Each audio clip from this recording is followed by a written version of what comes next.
to another Coach Dave Academy lap guide with myself, Kieran Harrison. Once again, we're in the BMW M4 GT3 for week 9 of the IMSA iRacing series. This week we're at a new track, Mugello. So without further ado, let's get straight into it.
So there we are, that was the full lap around Mugello. I'm now just on the replay at the start finish line, ready to talk you through the lap that you've just seen. So here we go, coming down the start finish straight. We just come over this crest here and then heading over to the left side for turn 1. For this one, my braking point, I'm pretty much looking at this white line across the track in line with the ending of the pit line. And the 100 board, pretty much just as we go over this first white line, but before the 100-meter line, I'm starting to brake. You can see I'm on the brakes just now, so about halfway between the two. Down from 5th to 2nd here, and what you want to do is you want to take quite a late apex, and the reason for that is because you don't want to run all the way out wide on the exit. You want to make sure you stay sort of middle of the track so you can get back over for the next left. And it's weird because you'll see my throttle input here, it feels like you can't get on the power, and then suddenly you've just got the grip so you can get on quite hard. I think that's just once you're confident that you know the car's not going to run out wide on the exit, you can just pick up the power quite hard. You can see here I'm roughly in the middle of the track, at the furthest left I get, and then heading straight back to the right towards this curb. Then just after the curb starts really, so sort of just as we're getting in line with the red part of the curb, if you need a reference. We're braking a little bit again, down from 3rd to 2nd. Try and take all of this curb without hitting the yellow sausage curbs behind. That's generally the theme of the track limits here. And again, make sure you stay reasonably far to the left. I'm staying just left of the middle before I then turn into the right. And this is more of a lift. You can see I do have a little dab of the brakes, but it's mostly just a lift, staying in 2nd and then picking up the power quite hard and going to 3rd on the exit. And here, this seems to be consistent sort of track limits throughout the track. As long as you've got your two wheels on this main curb, you can be within track limits. So you can see none of my wheels are on the track, but it's within the iRacing limits. Then moving back across the right hand side, braking at about this 50 board here. We're in 4th at this point, going down to 3rd gear for this little chicane. And again, you can see I'm just slightly behind the curb. Basically getting up as close as I can possibly get to the yellow sausage curb. Again, running about to the middle of the track just to open up the following corner a little bit. And then staying in 3rd through this part as well. Just again, a tiny dab of brakes, but mostly lifting. I should have been a bit tighter here. That does help. Just ran a slightly wide. But again, using a lot of this exit curb. Then into this following corner, my reference is pretty much this Marshall's hut thing here. Pretty much as we're getting in line with that, we're starting to brake. So I'm going down from 4th to 3rd, and you want to take as much of this inside as you can. So you can see again, my left wheels are on the curb, and it's perfectly legal. And again, it's another chicane sort of corner, so you're trying to stay just sort of in the middle of the track, trying to get back to the right a little bit before you turn in. You can see I'm opening up the corner a little bit more. Staying in 3rd through here for a while until the exit when I upshift to 4th. Just sort of maintaining 70% throttle-ish until I'm confident I'm not going to run wide. So you can see you can use a little bit more of the track limit here, but the more important thing is to make sure that you can get back across the left-hand side in time to turn in for the following right. So basically what I'm doing here is I do actually brake a tiny bit again, but it's mostly lifting again. But as this curb on the left starts, that's pretty much your turn-in point in the lift-off point. Staying in 4th through here, and you just want to get in tight to this, but don't hit the curb because it's sort of angled against you a little bit, and it pushes you out of the corner a bit more than you would want. And you can see here I'm just adjusting on the throttle. I think I went in a little bit too quick, but just about managed to get away with it and stay within the track limits. And then this one, again, you need to use all of this curb area to try and open up the next corner. So I've just about got my right wheels on the curb. And what I'm trying to do for this right is you want your left wheels to cut over the curb just before it ends, and that sets you up for a nice apex with the right. But the key to doing that, I found, is you've got to be pretty much off all inputs as your left wheels cut over the curb. I was finding if I was on the brakes or the accelerator, it was like really kicking the car to the left, and then I would run wide. But with no input, it runs over the curb quite smoothly, as you can see. So I'm able to get into the apex quite nicely. Again, just like the previous one, you want to get into this curb, but don't really use much of it because it's angled against you slightly. Use all of this exit. You can see I'm just about staying within track limits, using all the road I've got available.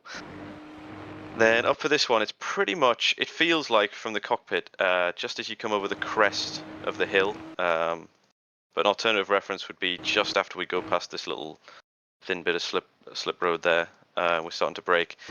Down all the way to 2nd for this one. It's quite a late downshift into 2nd because it's quite a quick corner for a 2nd gear corner.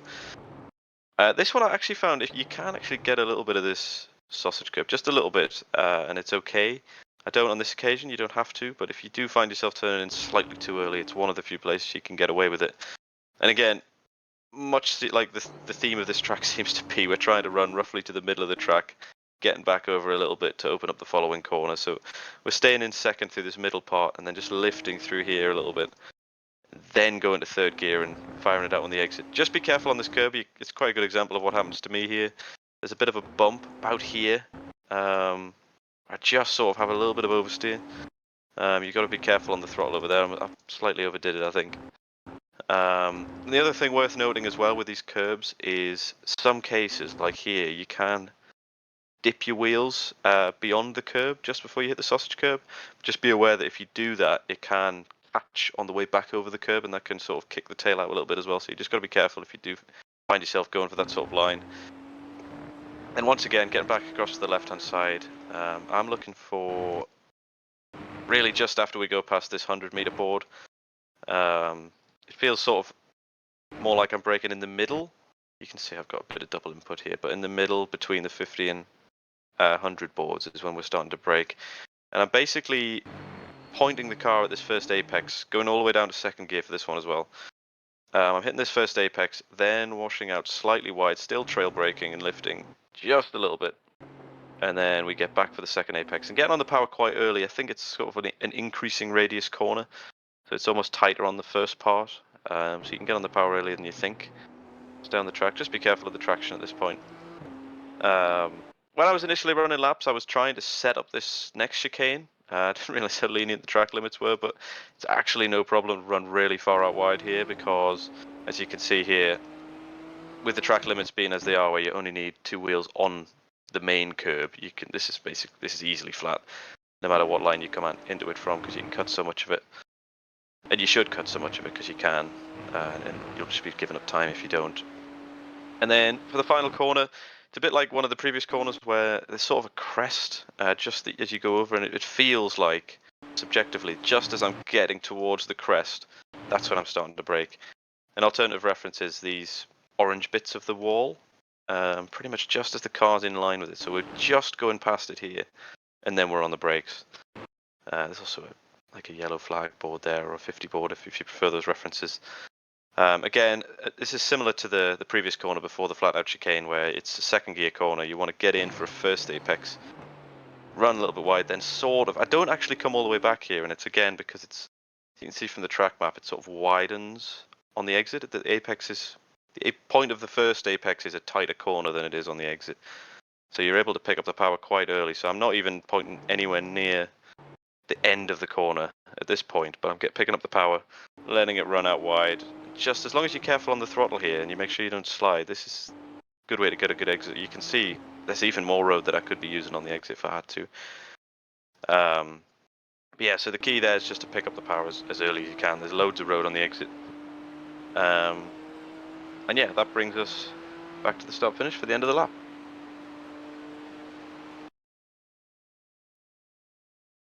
So there we have it. That was the complete lap guide in the BMW M4 GT3 for week 9 of the IMSA iRacing series at Mugello. I think the key thing to take advantage of at this track is just those track limits that I mentioned in the lap guide itself, where you've got pretty much you're within track limits as long as you've got 2 wheels on the curb. With the way that the track is and how much curb you can take in places and runoff you can use, there's a lot of time in that. So make sure you're using that to the maximum you can. But that's all from me. So be sure to check out the Coach Dave website or the Discord channel for anything else you might need to know, any of the other things we provide. We do lap guides every week in a variety of different cars, so stay tuned for those. But for me, that's all, and I'll see you in the next one.